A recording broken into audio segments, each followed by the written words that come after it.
absolute pleasure to invite you here today. So welcome to Leeds. Just wanted to say really is good morning, and on behalf of the chairs of the Seeds Conference, our first inaugural Seeds Conference, myself and Mohammed Dasbas would like to welcome you to what is a wonderful, sunny, brisk morning in Leeds. It's got to be one of the best mornings that you can have in Leeds. Coming into Leeds, as I looked at the Leeds Beckett sign against the clear blue sky, I felt the cold and the sun at the same time on my face, and I couldn't help but thinking this is what we're trying to preserve. So this is what sustainability is about. It's about the things that we like with the world, and we want them to be there for tomorrow. I did think that you'd be coming into rain in Leeds, which is another thing we want to preserve. We want to preserve a climate that sustains us. So sustainability is about preserving the planet and the environment that makes us feel and keeps us alive. Ensuring that we interact with the planet in a sensible way, well thought out, to protect the resources that we need and rely on. It's important to us at Leeds Beckett that we use education and research to ensure the engineering and industrial activity is considerate of the climate. At Leeds Beckett, we take this very seriously. So for 20 years, we've been undertaking research in energy efficiency. We're investing heavily in sustainable buildings, in new laboratories, and many other facilities that will take our research endeavours forward. We work closely with industrious partners and industrial partners, many of whom we've got here with us this morning, and more are coming in tomorrow for the RISE events. I'd particularly like to welcome and thank Saint-Gobain, Art Building Solutions and the Chartered Institute of Building as our main sponsors for this event. Without them, it would have been a lot harder. So it's important that we've got the industrious backing that we've got that will take us forward. I'd like to declare the Sustainability, Ecological Engineering Design for Society International Conference open. I'm not going to dwell on any further speak, but it is an absolute pleasure to have you all here today. Hopefully it will be an exciting and engaging conference.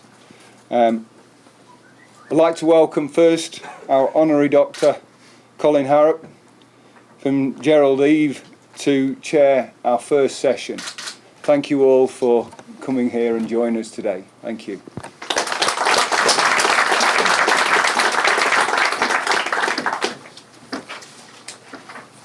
Thank you very much, Chris. Good morning, everyone. Real pleasure to be here today.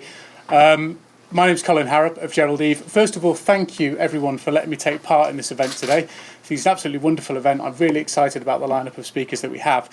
I get the very easy job this morning of simply introducing those speakers as experts and then fielding some questions afterwards. What we're going to have is our three speakers this morning who are going to speak to us on their subject. You've seen the biographies already in the handout material. Each of them is going to do their presentation. Afterwards, there will be then some time for questions, and I'll return to the lectern to take those questions. But if you have any questions during those presenters' talks, if you could wait until the end, I'd appreciate it.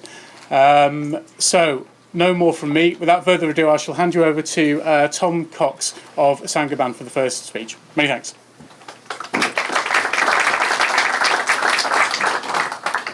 Morning, everybody. Not so much an expert, just here to tell you who Saint-Gobain is, just in case you're not aware. I'm hoping presentation's on here, isn't it, Chris? Is it up? Cool. Down. This one. All right.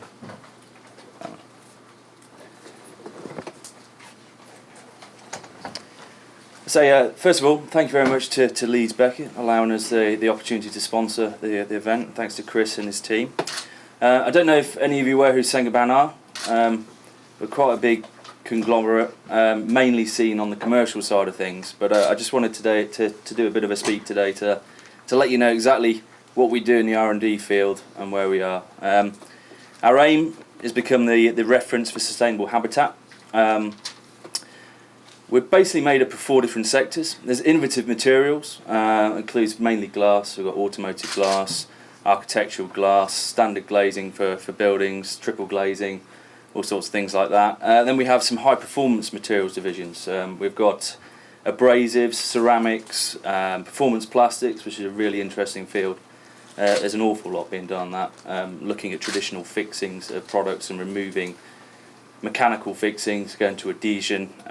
I've been in experiments lately where we're sticking big 2-ton lumps of glass to the side of skyscrapers, where you just don't think that should occur, but it really does. And it's a really nice field to be working in, looking at how you can speed up production lines, look at modular construction, remove fixing requirements and all that sort of thing, thermal bridges and all sorts. So it's a really interesting field to be working on. Adforce is glass reinforced screeding, integrated lighting, things like that. The big part in the UK is construction products. You might know brands such as British Gypsum, Sengaban, Celotex, all within the Sengaban banner. And they're, as in their own right, large brands, but working together, we can produce quite nice solutions to construction issues or overall holistic approaches to buildings. Distribution, we have Jewson's, Minster, to the large brands in Sengaban UK, but in the world we're quite a large player in that.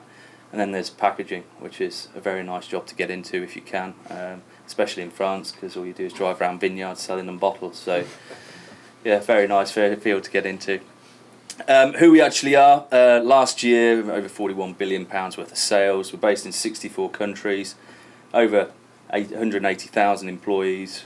Also, you can see the stats on there. I don't need to read them all out, but we're a very innovative company. We're in the top 100 innovators in the world, and that's what I'm really here to talk to you about. I don't want to talk too much on the stats, who we are, the commercial side of the business. Sorry, it's just this slide here letting you know who the brands are in the UK. It's quite a unique selection of manufacturers and distributors. Working with partner companies, we can offer an awful lot to the market. But like I say, I don't really want to dwell on that too much today. More I want to talk about the R&D side of the business. And in Sengaban, even though in each of the individual brands have their own R&D capabilities and agendas, we have got a separate section which is run bespokely for almost blue sky thinking in R&D. So it's challenging regulation, challenging ways that we currently do things, how we measure things, what products are used, how we build things, and it's really, without looking at the impact on the commercial side, looking at real life requirements and areas that need to improve. So it's quite a nice sector to be in, because you're not really driven by budgets and things like that. You've got a budget obviously to work to, but within that agenda there's quite a freedom to look at real issues associated with this country and the UK. I'm the actual R&D manager for the UK, so I oversee all of the global goings on within brands, but also integrate all the research that's going on within Europe and elsewhere to better the built environment, basically. So as you can see there, we have over 3,500 people working in R&D constantly. 7 large businesses. I think there's a budget of around 350 million that goes into R&D every single year on a bespoke basis away from brands. So it's a really nice section to be in, and what we're currently doing is, in the past, it's sort of, with this big company, we've got a lot of resource behind us, but you can't innovate or develop without working with your customers and other areas.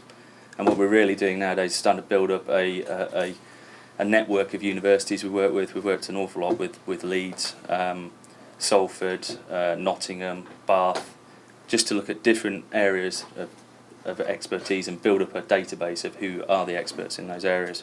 And we do an awful lot with startups as well. What we also recognise is, being quite a large company, you can sort of put up with going through regulatory certification, but a lot of these smaller companies who have very innovative ideas are caught at the first hurdle, because they basically can't get products certified because they can't sustain the cost of not selling or being commercially active while they're actually going through the certification process, which can take an awful long time. But one of the big things for us is 1 in 4 of our products that we currently sell has been developed within the last 5 years, and that's one of our corporate requirements. we look at 25% of everything sold as well to be within that. So we really do push innovation of product. These are the centres that we have throughout the world. We've seen France, the States, a couple in France, Germany, China. We're just about to open one up in Brazil, so it'll be a nice road trip for me. But it's quite a nice resource to be able to pull on every single area with us. Every single centre have their own experts in all fields of building physics, social science, which really allows us to develop the products, but also work with partners and then ensure that they work in situ. As I mentioned earlier, what we really need to do is work more with both our customers and with the people who are coming up with the clever ideas. So collaboration with suppliers and customers, then looking at new emerging markets. What a lot of companies tend to do is get pigeonholed into the sector they're in and incremental developments on the products they're in and the sectors they're in. What we like to do is challenge different areas to look at applications differently. So look at where you could use modular construction, where you could use off-site, where 3D printing, things like that can come in. So we have a separate team, which is techno marketing, which is a jazzy sector to work in, jazzy title, but it's basically looking at those emerging markets. Specialist organisations, who I was talking about before, the small startups. We've got an organisation called Nova, where we actually fund or partner with startup companies to help them out. And then obviously development of this academic network, looking at who are the experts in the field, working with them to actually understand how we can develop for the future. We also do a lot of work with bringing students into business. So we do a lot of sandwich year stuff. We work with KTPs, so the Knowledge Transfer Partnership. We just started one with Nottingham, looking at thermal requirements and measuring thermal capabilities. We've got all sorts of ones going through France, Japan, but it's all about nurturing the right people and getting the right outcomes and understanding what markets need to better the built environment going forward. That's just a few of the universities we actually work with in some of the countries where we're in. So obviously heavily in Canada, US, France, and the UK we're currently developing. So obviously we've worked extensively with a number of universities, but that's not an exclusive list. When we look at different areas and look at different areas of expertise, we need to know where that is within the UK to work with them going forward. Just a quick one on Nova. Last year, there's over 2,700 applications. We partnered with 70 of those. And it's all to do with looking at construction materials, energy efficiency, sustainable environment. Just give you an idea of what those sort of partnerships look like. There's 4 within R&D. Joint development agreements, which was the bulk of those. So working with companies in collaboration for an outcome. Manufacturing agreements, distribution agreements. There's a couple of acquisitions in there where we actually bought the idea from the company. One of those is Green Glue, which was a very nice acoustic product, which is unbelievable when you actually see it, but I haven't got any of that with us today. But a couple of examples of those. Integrated lighting. We've worked with a company to look at how we can integrate lighting into building materials. The first of those building materials was a glass reinforced fabric. And it's basically a sheet of light. You can put any sort of pattern you want on that and integrate that into any sort of construction. And it's all to do with looking at lighting and efficient lighting within buildings in conjunction with daylighting and our glazing operations to get a better internal environment for the health and well-being side of things. Another one, this is a UK development, it's called Concrete Canvas. It's basically a fibre reinforced concrete sheet, basically. And you put it where you want it, spray it with water and it's set solid. So for repair of junctions within concrete pipes, drainage ditches, that sort of thing, absolutely brilliant product. And we've funded that from a joint development agreement from day one, and it's now being sold throughout Europe as a requirement, as a product that works very quickly. It's obviously a very sustainable product. It's sort of 10mm thick concrete sheet rather than poured concrete. It generally doesn't work too well. Lastly, I just want to talk about sort of 15 years worth of research, which is My Comfort. 15 years ago, ESIVA launched a concept called Multi-Comfort, which is broadly based on Passive House. but it basically takes the building physics principles of Passive House and builds on it in terms of health and well-being of the occupant, but also health and well-being of the building. So there's no point in building a building which is brilliant for the occupant but will fall down in 5 years' time because moisture problems occur with air tightness or over thermal performance in different areas. Bridging occurs, all sorts of areas. So it's more taking that concept, not building on the performance side of it, but building on the comfort side of it for its use. And this is a concept that can be used in any sort of application. We're currently doing case studies. We're building a multi-use school hall down in Worcestershire, which will be used for assemblies, for sports, drama, generally multi-use. And it's quite a challenge to get a building of that type with such a volume down to Passive House levels and encompass all the acoustic requirements, heating requirements that are required for all the different activities to occur. That's just about to, pretty much occupied in October, so we're just fitting out at the moment and everything's going to plan. But we are looking for other case studies in the residential field, in the healthcare field, in the office environment, to actually demonstrate that the theoretical modelling behind this actually works in principle.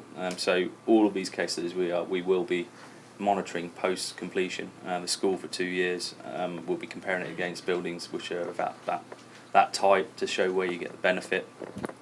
And it's really starting to gather pace.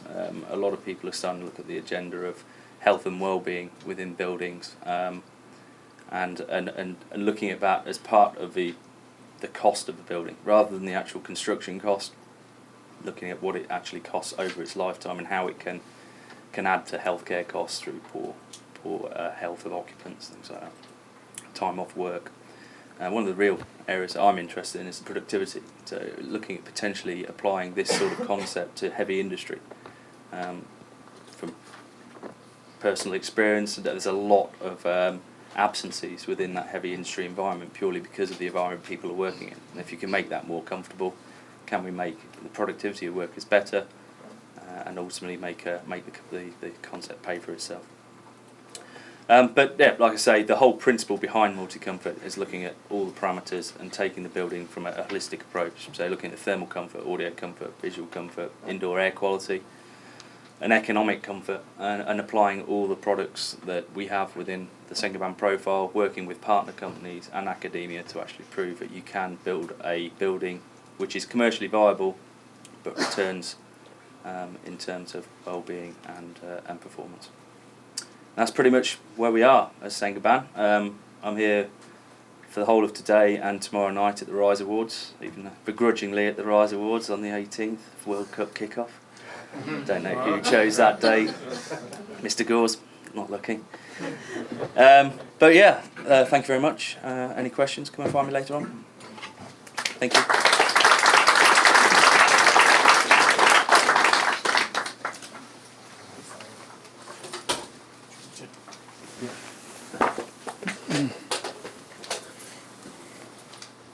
Should we have Simon up? Good man. Thank you.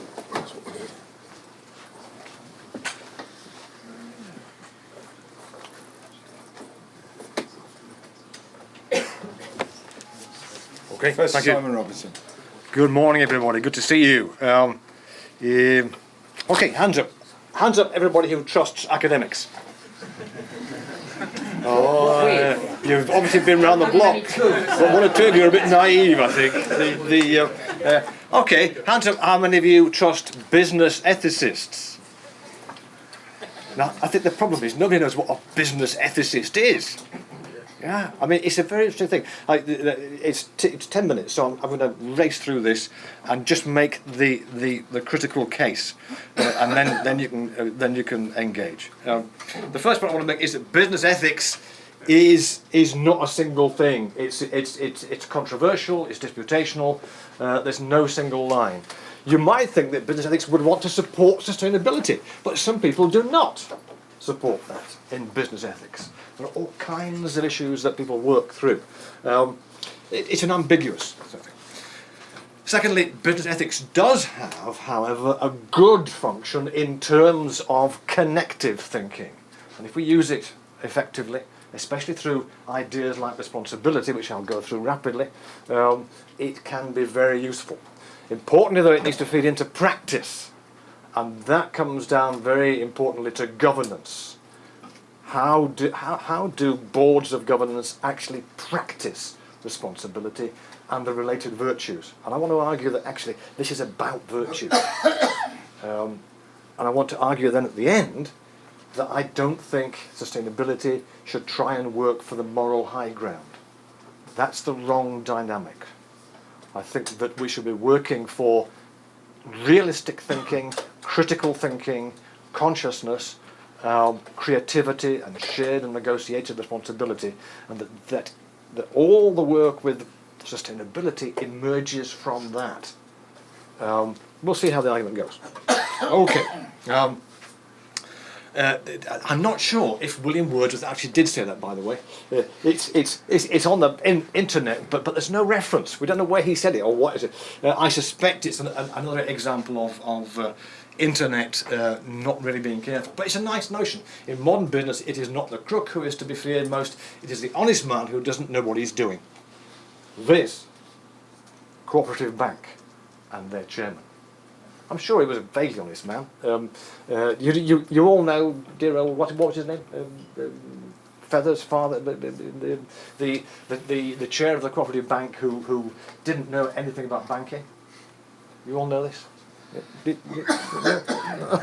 Well, you should know it. It's really important because he was an honest and nice man, but didn't know what he was doing. Yeah, I think that's part of my message today. So let's forget about the ambiguity of business ethics and the problems that they might bring in.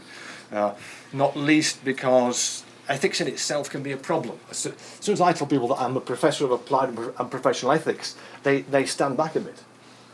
It's that moment, is he judging me? I don't want to have prescription.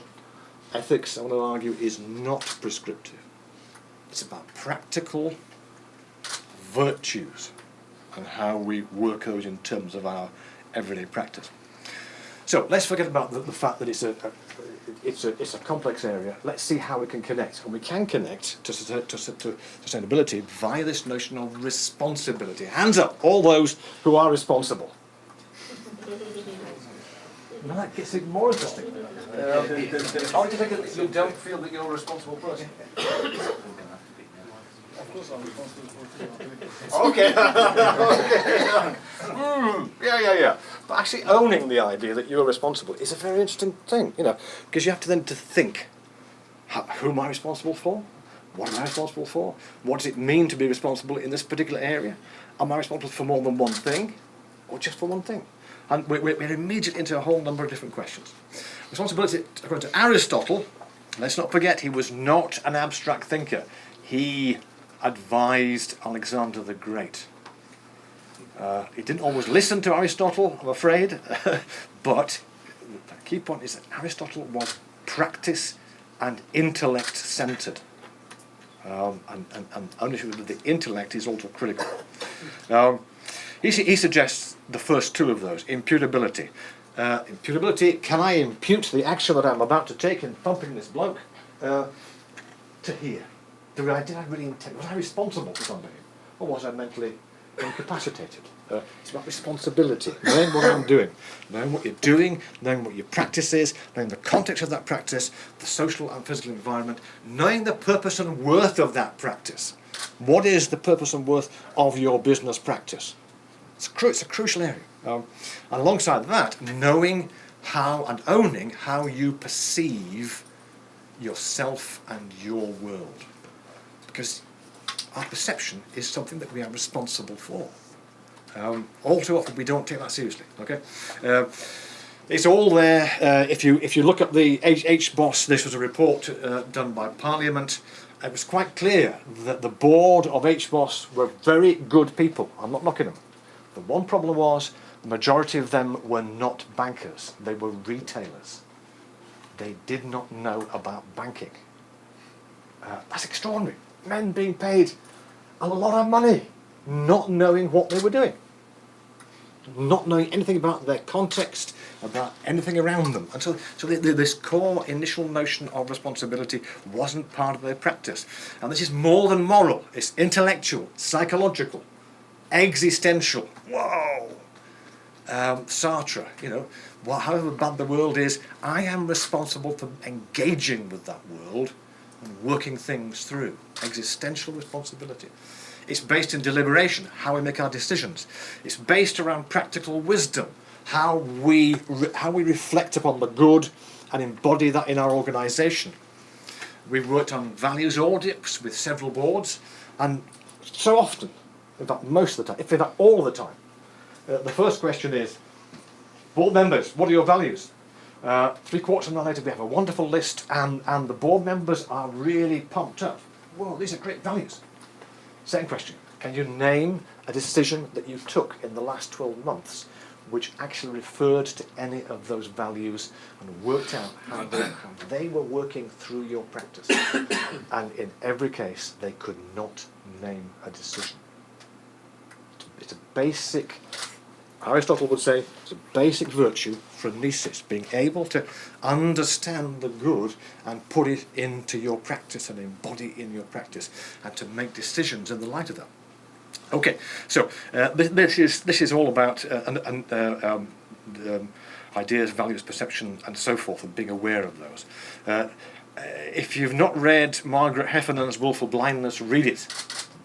It demonstrates very clearly that if we do not practice this kind of critical virtue, intellectual virtue, we end up being blind, and therefore we make bad decisions, and we're unaware of our social and physical environment. This is just to pause for 5 seconds.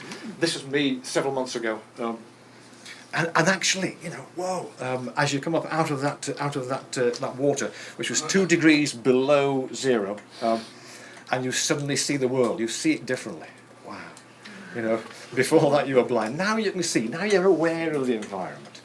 Most of us spend our time indoors, actually cushioning ourselves away from the environment, away from the social and physical environment.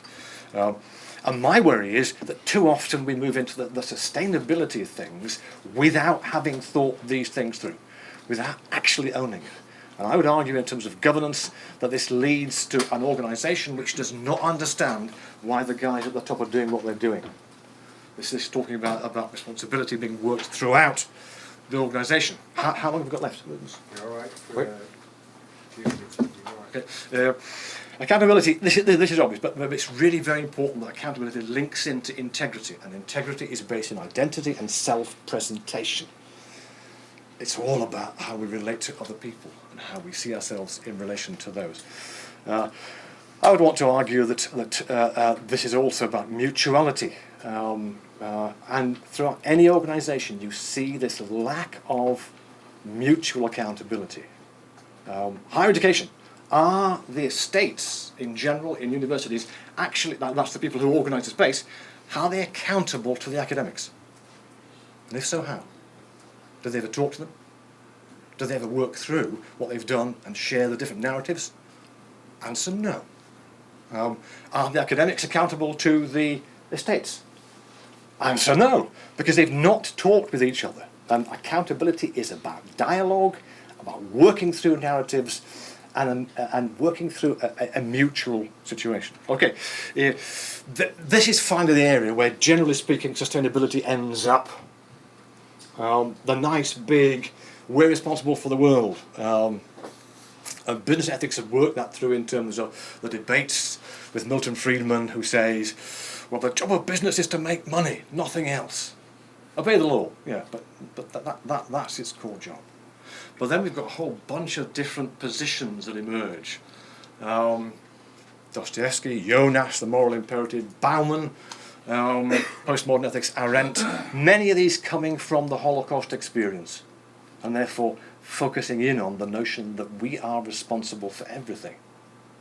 But even that idea, it's a hard one to take on board. How can we be responsible for everything? It immediately demands that we're moving into something much more interesting, which is about interconnectivity. Look at the King 3 report on governance from South Africa. It bases its work in a philosophy of Ubuntu. South Africa, I am because you are. So again, I would want to argue that part of this is about moving back to worldviews and interrogating those as well.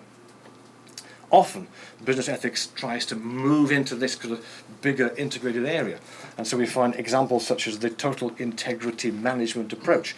And that doesn't just look at sustainability in terms of the environment, it looks at conflict resolution, peace building. How can business be involved in peace building? It really is a truly integrated approach. Those are possibilities that can be worked through.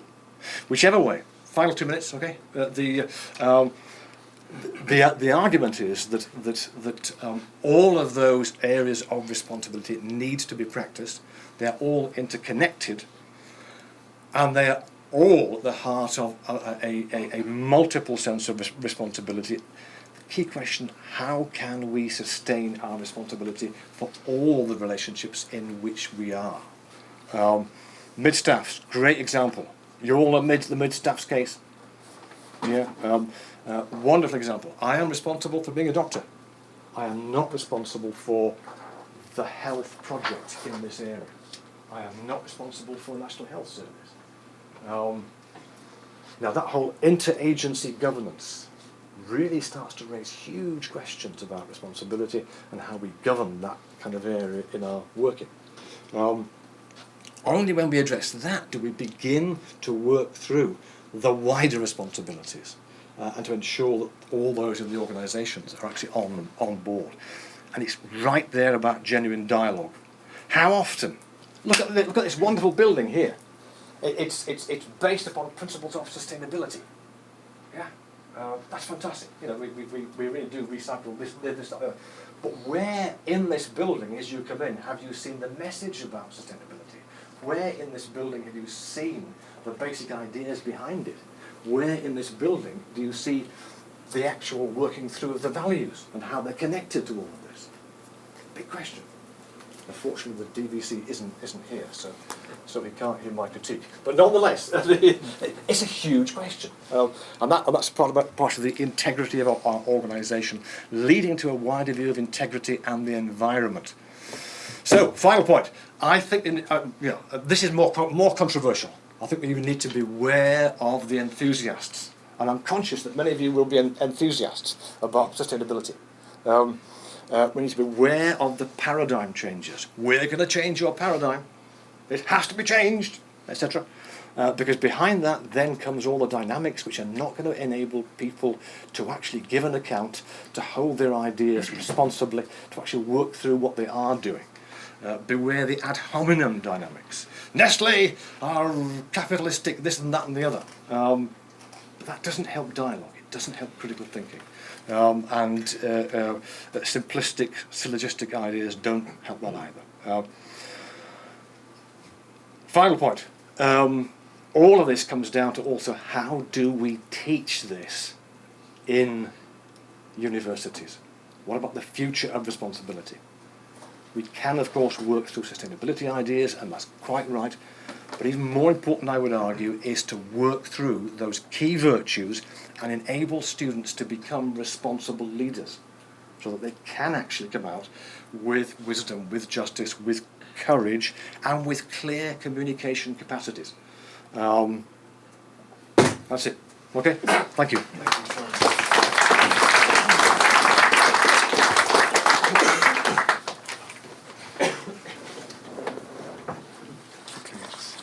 As somebody who teaches postgraduate corporate responsibility in semester 2, I feel like there's a load of challenges that have been thrown down there, Simon. Thank you very much. Now, also, well, I just wanted to. I'll let you introduce yourself. Yeah, I will.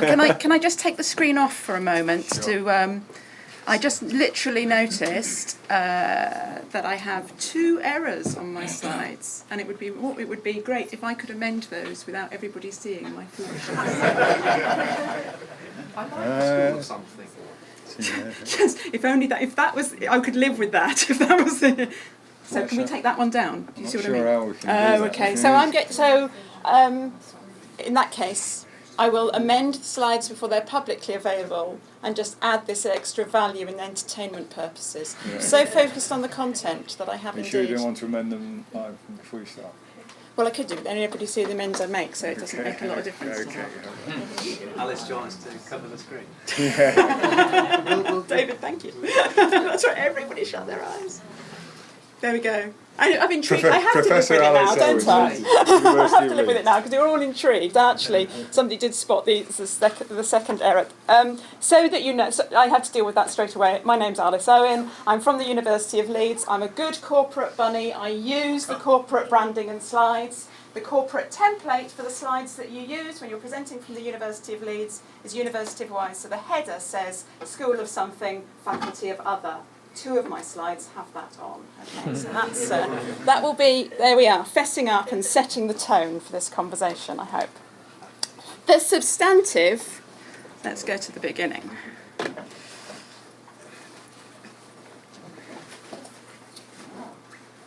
So the substantive part of my talk this morning is about the challenge of implementing sustainability in existing buildings.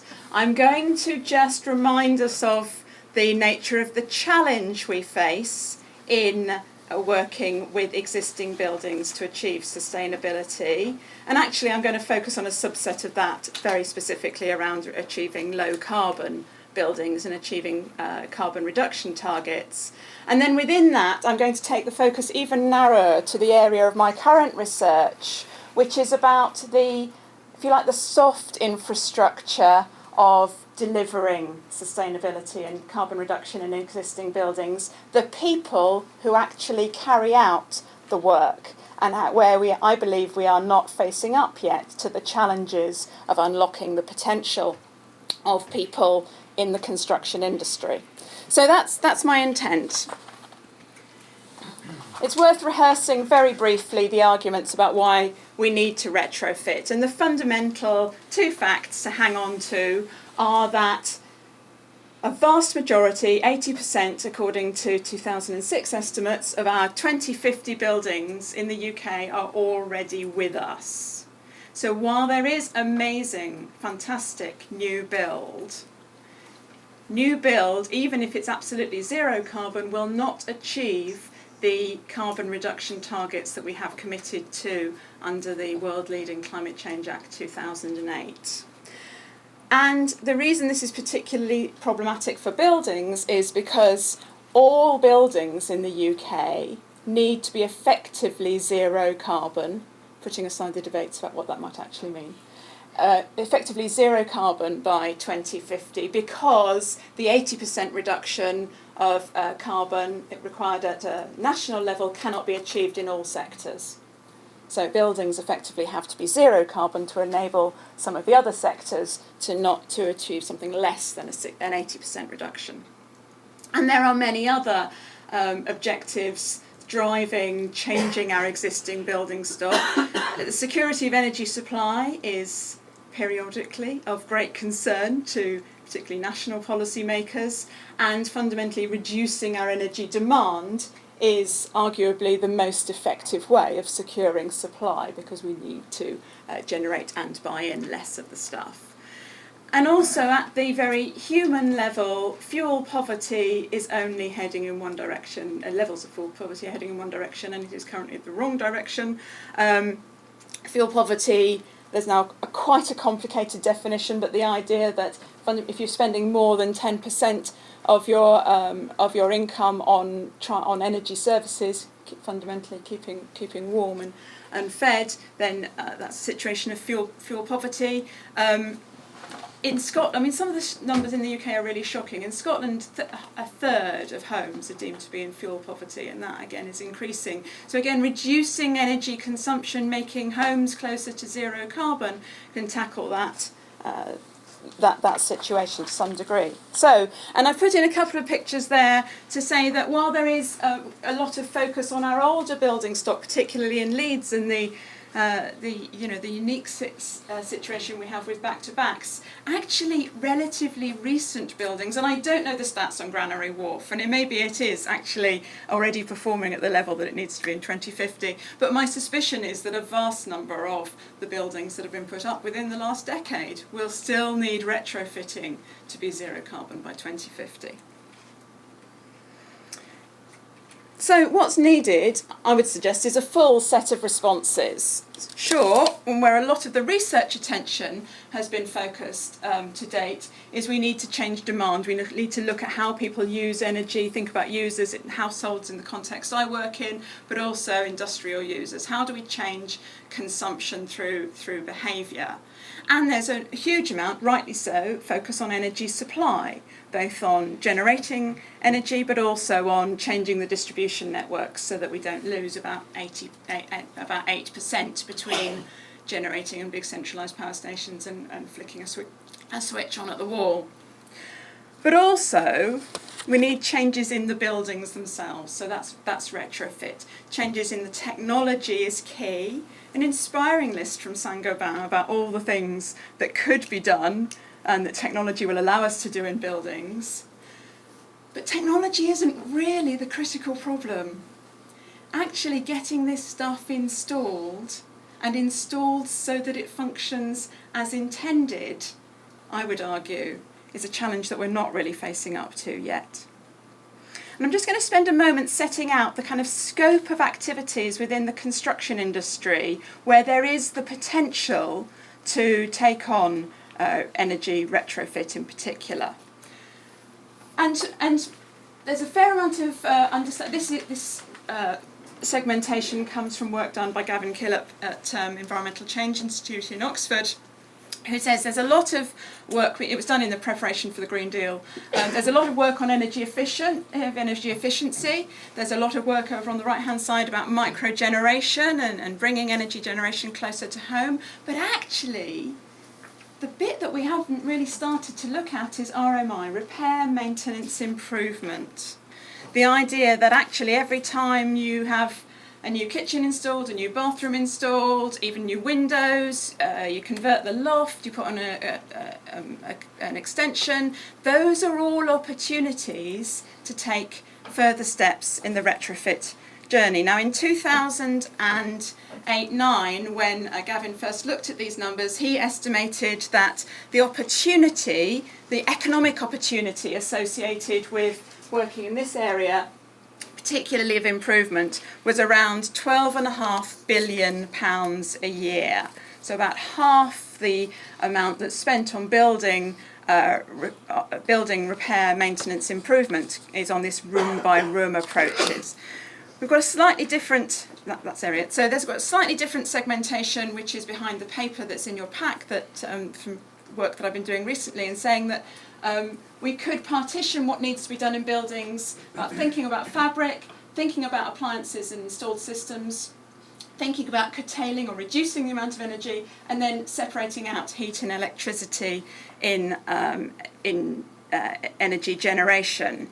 And actually the numbers involved here are still around the spend on these kind of measures through repair, maintenance and improvement, rather than directly focused on energy efficiency, because that's the primary goal, remain at around £11 billion a year. So there's a significant market to go at, particularly compared with the kind of funding that was put through the regulated schemes, for example, for energy efficiency, the CERT scheme, where energy suppliers were, or energy retailers were involved in energy efficiency. In its last year, that spent £800 million a year. So comparing the 800 million, that's the regulated stuff, with the potential of changing what happens in the £11 billion worth of construction activity, I would say it's a significant opportunity. Okay, so this is the first slide where I was focused more on the content than the headings. And we've got some really, I wanted to bring people, I guess, into the equation. So in the academic literature, we start to talk about the middle out actors, the installers as people who can influence maybe policy to some degree, but certainly implement whether or not technology makes a difference. In the innovation of diffusion literature, we talk instead about intermediaries, and Roger's kind of comprehensive tome setting out all the approaches to innovation diffusion kind of make an assumption that intermediaries always promote an innovation. And I'm not sure that is actually the case. And then most recently, the UK Energy Research Centre has started asking questions about who are the incumbents of the existing energy system, and how do we shift the values and behaviours of the incumbents. And I think really when they set that out, what was in their mind was a very engineering-led approach about the incumbents being the people who run distribution systems and power generation, but actually the soft infrastructure involves a lot of incumbents in how the system operates at the moment. And I guess the point I want to make in research that I've been doing and that's represented in the paper, these are real people, these are busy people, and these are connected and very skilled people. In fact, these people are Danny, John and Ken, and they are people who work in our homes. So not every day of the year, but as all the time they're working in people's homes and changing our surroundings. How they do that, how they communicate with us, what they advise us is the right thing to do, what they do in terms of handover has a huge impact on the energy consumption in homes. So the really small operators of the energy system, the installers, of whom, let's not forget, there are many. My interpretation of for some other research I've been doing recently, I was looking at the 2013-14 construction industry stats, and it looks as though certainly over 300,000 people are involved in domestic retrofit work in the construction industry in firms of 10 people or less. And actually 75,000 of those are sole traders. So there are a lot of people who are having the influence in energy consumption in existing buildings and who can influence change in existing buildings. But we have a problem with thinking about what's called white van man, the sole traders. This is from November 2014, the cover of The Week, after an ill-judged tweet and the resulting furore, where white van man is a derogatory term rather than being a recognition of the preferred mode of transport of people who need to shift kit around a variety of urban situations. So that we've got a lot of baggage to deal with about recognising the value and potential and working with that group of individuals. Again, the major part, focusing now on the particular research interests in the paper, I tried to set out when do these intermediaries, when do the small and medium enterprises really make a difference in retrofit?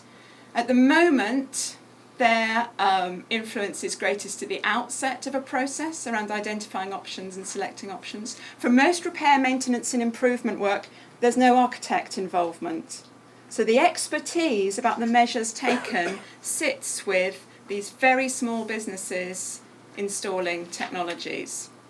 And actually the potential to make a difference around commissioning and critically post-commissioning is very rarely available or followed through, because there's no incentive to kind of stay on a job unless something goes wrong, and then you have to get called back and it starts costing you money. So that means you're very risk averse about doing new stuff, because there's no incentive to actually learn how to do things differently and move them forwards.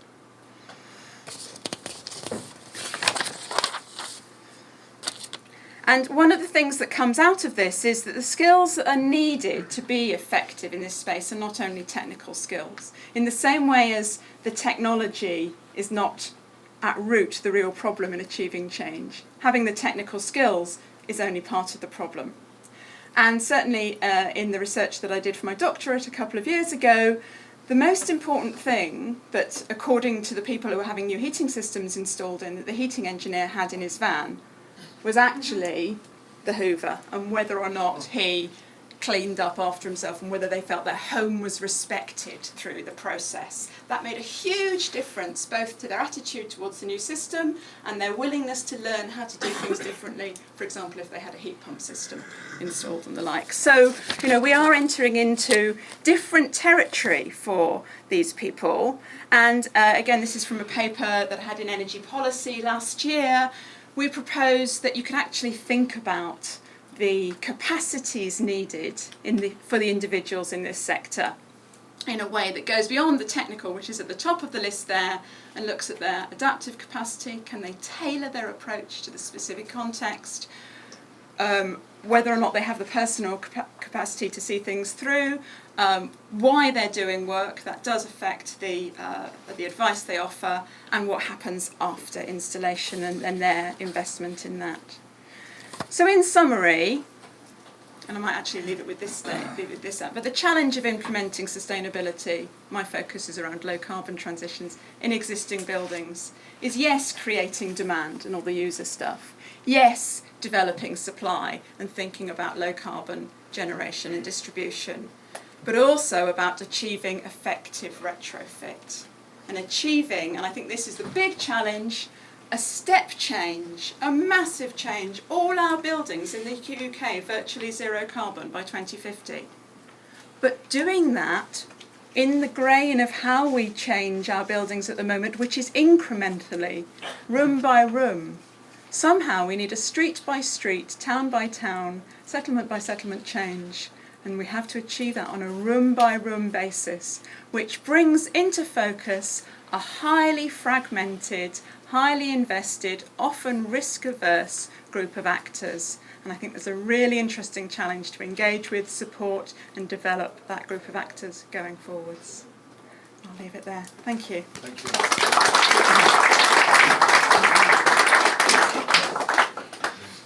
If I can invite all of the speakers, Tom, Alice and Simon and Colin, to come back and chair the session.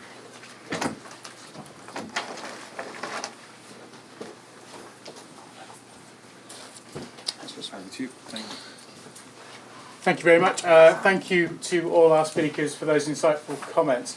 I'm going to throw the floor right open and ask if anyone has any immediate questions for our speakers. Yes, sorry, gentleman in the back row there. Yeah, my name's David Garlowski. In the last presentation, I appreciate the comprehensiveness of it, but there's one area where I'll be speaking to this later this afternoon, that the government isn't, and most aren't looking at the supply chain and carbon emissions in the supply chain of any product that's used in the building. And that is a serious omission. So, for example, with insulation, which I'll be presenting, we've done LCAs, and people are just price-driven. So that, they think they're doing their bit for the environment by putting insulation in their safe. But however, the insulation, but the cost of the manufacturing process is not looked at all in carbon emissions, and there's no value given to them as well. So people they're not coming from an informed position in how they're making their choices, because they're just choosing on price. And it's unfortunate because you're not going to, the supply chain and the Green Deal did not look at that at all. They didn't care what you bought to do an energy savings thing at all. So I wonder how can we get that more into the thinking of architects and surveyors and so on, quantity surveyors, that not just price, but there's a carbon emissions cost there. Yeah. So the question, just for the purpose of the recording, then the question is really that at the moment you say that people don't really take account of the carbon emissions created in the actual manufacturing and installation of materials, and that's not well reflected in the actual work we're doing, Alice. Performance does also play a role in what options people select, what materials people select to use, and it's so for me, I think that's critical, because performance at the moment is judged on what the manufacturers tell you, but equally and often more importantly, what your peers and the other people in your network tell you works, and critically what your builder's merchant tells you.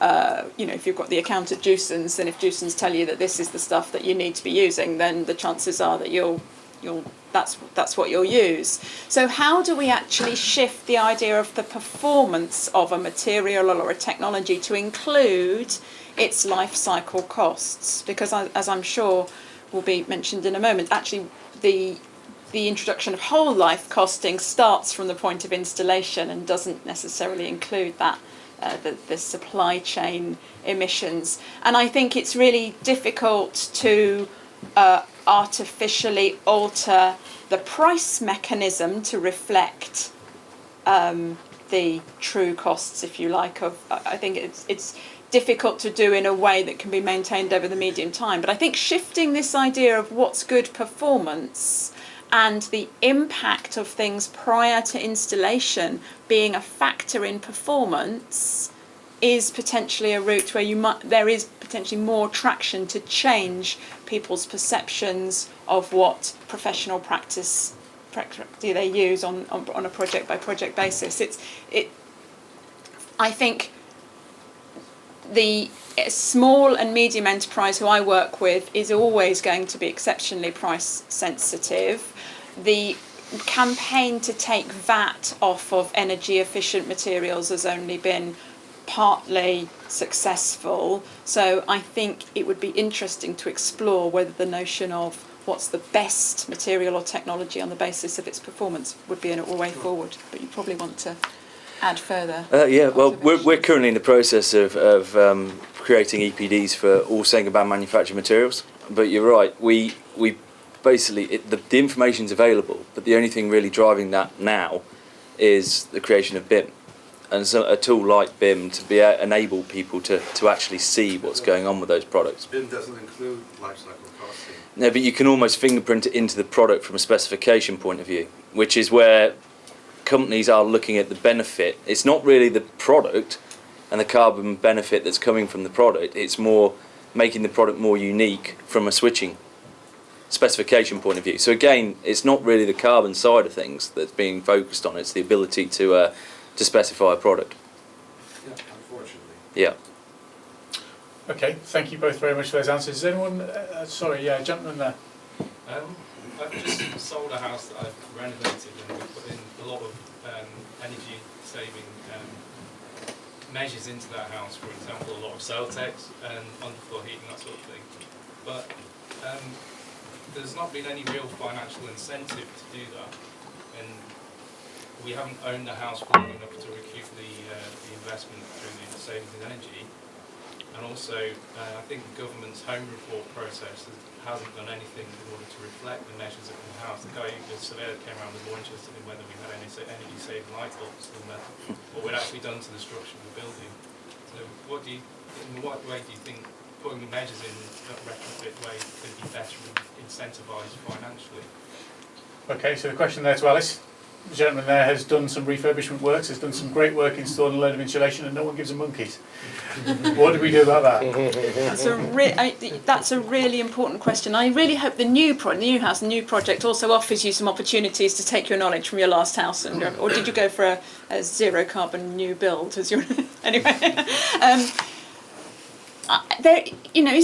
Isn't the home report a missed opportunity, is my main kind of reflection about this. So certainly when it first came in, many of us thought that the provision of that information would over time, and bearing in mind that the average time in which the homes in this country are owned is about 9 years, it was going to take a while.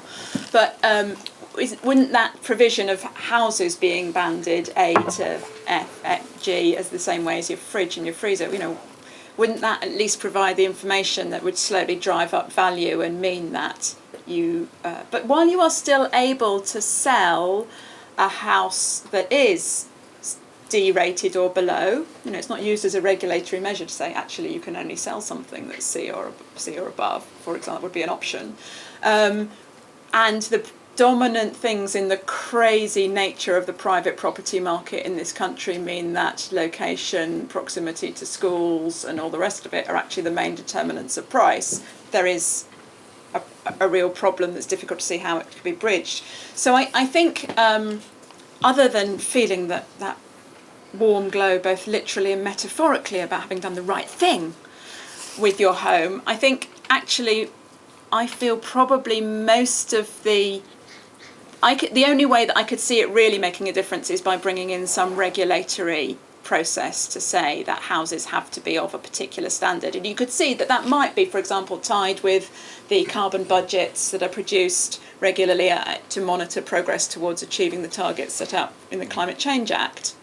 But in practice, would the property ownership and estates management professions and ever allow such a thing, to say a house that's rated D or below is unsaleable unless you invest in it? I think it's very difficult to see how that would happen. But that's the only way I could see through, really. You also have to be very careful in that area, because not every house can be retrofitted to zero carbon. If you go to, they can, but the consequential issues of considering a retrofit purely on thermal performance can incur a lot of issues further down the line with other areas such as moisture accumulation. So that's where the multi-comfort so it's idea that is side actually of quite powerful. understanding a retrofit from a holistic approach, not just from a thermal approach. Yeah. And yet, we are being pushed all the time around the thermal side of things, because the big justification is meant to be you get your money back in terms of the price of your energy. That's one of the major problems with the big side of things, because people just want their best carbon return for every pound spent, and that's not always the best way of retrofitting a property. Okay, thank you. I'm sure there'll be some more questions. Simon, I had a question for you actually. I listened to your presentation. Our world, certainly in the world of construction, has become much more interconnected, much more globalised in the way that we do things. We now source materials from all around the world. Do you think that facet is something that has driven up ethical behaviour amongst firms, the fact that it's all much more interconnected and can be seen, or do you think it's actually had the opposite effect? I'm the foggiest. I mean, it's a really important question. It obviously global connections increase transparency. Obviously, there's always somebody watching, and therefore there's always somebody who will check out your integrity, supply chains and so forth and so on. And actually, there are lots of good examples of how this is achieved. The best examples going up the supply chain show how a company which has developed a responsible approach enables responsibility to be developed in their stakeholders. And that, it seems to me, is a really, really important point, because most of the business studies stakeholder theory doesn't talk about the responsibility of stakeholders. It talks about fulfilling the needs of stakeholders, as if they're some kind of passive group. It doesn't talk about the notion of shared responsibility. So I think the global interconnectedness naturally does tend to move this kind of relationship forward, and can increase that. My big worry is shifting values. The very fact that we use the word shifting values, because that presumes that we know the right values.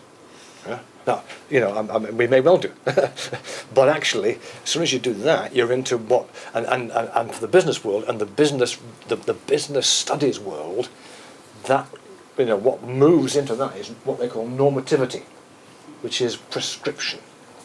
And as soon as we're into prescription, you get people who don't want to play. And I would be slightly defensive about recognising that the term values are very, very difficult to shift. But I think we can perhaps alter the motivations or change the surroundings for people so that their motivations for particular behaviours are changed. I take the point about values are really difficult to shift. And I agree with you totally. But I think the only way of doing it is dialogue. It's critical dialogue. And there is a almost complete absence of critical dialogue in our businesses. It just isn't there. Most annual general meetings, avoid dialogue. The communication is about keeping it tight, showing how good we are, etc. And they avoid dialogue, and that means the workers are not involved. It means the stakeholders are not involved. And I think without that critical dialogue, there will be no, let's call it, value development. Thank you. People have some more questions to ask. Yes, lady there. This is sort of for Alice, and it was given the risk aversity of people who install technologies, and there are so many, you mentioned, I think 300,000 members essentially, who are all doing their own thing, 75,000 of them are sole traders. How would you actually encourage them to get on board, as it were, with sustainable technology and actually correct installation? Because I've been involved in a chapel redevelopment, and it has been the biggest problem I've ever seen. And I thought this was unusual until I saw some more work being done, and equally it was as confusing, shall we say. And this had an architect, this had architectural drawings, this had somebody who was actually investigating and researching the technology, and yet again, the people who did what they understood, and really only wanted to do what they understood. They sort of tried it and then kind of mucked up, and they did anything that was a bit new and innovative, and it all had to be redone. So how would you actually bridge that? You know, I understand this is a massive issue. Yeah. How would you bridge that gap? So the question then, Alice, how do we make White Van Man a bit more risk-taking? To do what they're meant to do. Yes, because certainly your experience, you thought it was unusual. No, it isn't. It's like everybody's kind of been through that particular situation. Now, the policymakers' knee-jerk response to that is one of regulation and certification and accreditation. You know, you get them to go on a one-day course, do the kind of sub-NVQ, whatever it might be. You know, they sign in to say they've received this information, sign in blood to say it will, you know, kind of guide their practice going forwards. And we know that that doesn't work for anything other than making the policymakers feel like they've made an intervention. Okay, so that would be the starting point. What the research that I've been doing over the last year now, which has involved eating far more bacon sandwiches than anybody should have to eat in the course of research, and sitting down with the sole traders at the times that suit them to ask how do they decide what to do. The real influences are the two influences that change behaviour are the supply chain, the builders, merchants, the trusted intermediaries who advise them which bit to get, who's going to be worth value they can install, and their peers. Not usually the individuals they compete with and they're quoting for work against, but most very small construction firms operate in a highly networked way. So every builder has his favourite plumber, has his favourite heating engineer, has his favourite plasterer, has his favourite sparks, and they collectively develop a body of knowledge that they carry from project to project, and they overlap on different projects, so knowledge kind of flows between projects in that way. And usually in each network there is one, sometimes two trades, and they can be from different trades, although in the work that I've done, heating engineers appear to be the people who are most likely to pick up novel stuff, I guess because they've got most market potential, who get enthused about something and take it upon themselves to spread the word. Now, there are doubtless parallels with the kind of tipping point stuff that Malcolm Gladwell wrote about and how innovations diffuse and the like. But I think if we actually somehow got below the skin of the kind of formalised accreditation processes and worked with the networks of tradesmen on particular jobs, and that might mean some kind of public or trade subsidy to particular jobs to seed ideas into a particular area. So there might be an enthusiastic client who says, I'd really like to try some of this out, I can't get it sorted, you know, can somehow there be a subsidy to them so that those tradesmen working on their job learn, and that seeds knowledge into their networks of practice. Because I really feel that we need to be quite innovative about how we, change practice at the grassroots practitioner level, and certification and regulation isn't going to do that. One other idea that's been received quite strongly, but we haven't found a way to operationalise it yet, is this idea of the commissioning and aftercare. So if they get it wrong, if it's all dot and dab instead of proper appropriate methods of insulation, then there is absolutely no incentive to come back to a job and fix it, because it costs you a lot of money. It probably costs you more money than you've earned on doing the job in the first place. Now, if part of the first 3 or 4 times you installed a new make of heat pump or a new particular innovative insulating material, then your time was covered for, say, I don't know, up to 3 days for commissioning and aftercare. So you were actually, it cost you nothing to go back and see if it was working and maybe tweak it if it wasn't quite right, and nobody lost any face because that was part of the package. So it became part of the thing that the customer was buying was actually some time as well as the cubic feet of material, then maybe we'd get past some of the risk aversion as well, because that's the key thing. You will go with what you know how to do because you can't afford to go back and fix it. And you can't afford to install something that doesn't work because you're really reliant on word of mouth to get your next job. And if you do something badly, that's, the next 6 jobs don't materialise because people don't recommend you. So I think those are the 2 ways in which we've kind of, I know they're a long way off policy prescriptions, but maybe they're ways into thinking about new routes to policy. Tom, do they sound to you like good ways of actually getting some of these cutting edge products into the marketplace and being used? What barriers do you find with them? A lot of it, to be honest with you, is people not wanting to change. Yeah. We develop products, we launch them, and people don't want to do it because it's something new and it's something they don't want to do. And it's because, like you say, their peers have used it for years. They want to do it in the way they've been taught. They just want to put it on thicker. It's pretty much, and it's the way, potentially it could be as marketing things better, as partnering with people. We are starting to now form networks of contractors. We're no longer a company that manufactures products and throws them to merchants who then put it out. We're now having to take on, with the Green Deal and everything else, training responsibilities and auditing responsibilities of contractors.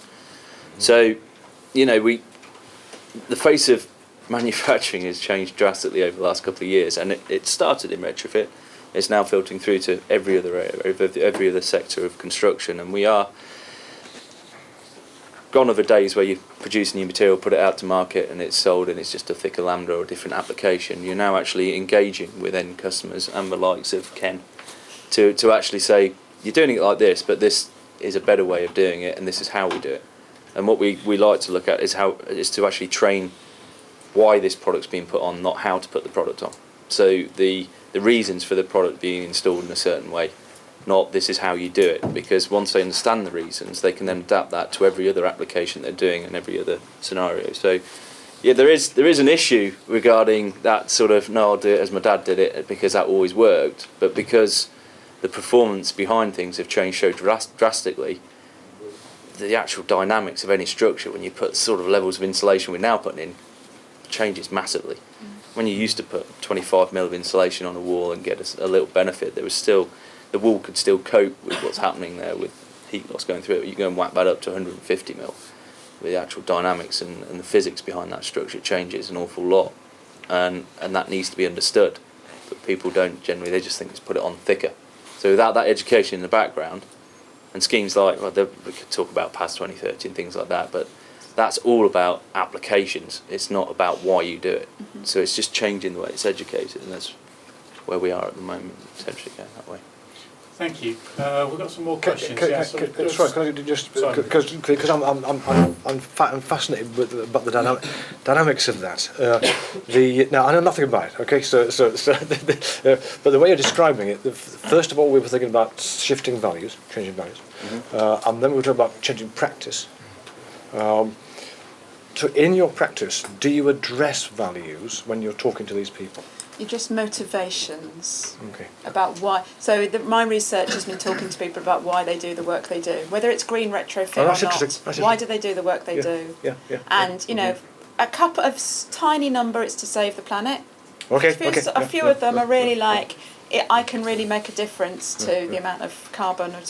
But for the majority, particularly with sole traders, this is my trade, this is my identity, this is what enables me to have a level of self-determination running my own business and enables me to take the kids on a decent holiday, 3 or 4 weeks a year, and that's what's driving them. They're not, the question of values is a thorny one, but we have been exploring why do people do the work they do. That's interesting. Yeah, very interesting. And so practice and respect and pride in your outcomes is part of it. Thank you. I can see that there are a load more questions from the floor, but unfortunately I think we're a bit short on time, and I know it's been an early session of the day. I don't want to start running late. Is it okay if you hang around a bit and answer questions from those who want to come down and sort of ask questions and mention? But could you all please give our speakers a round of applause?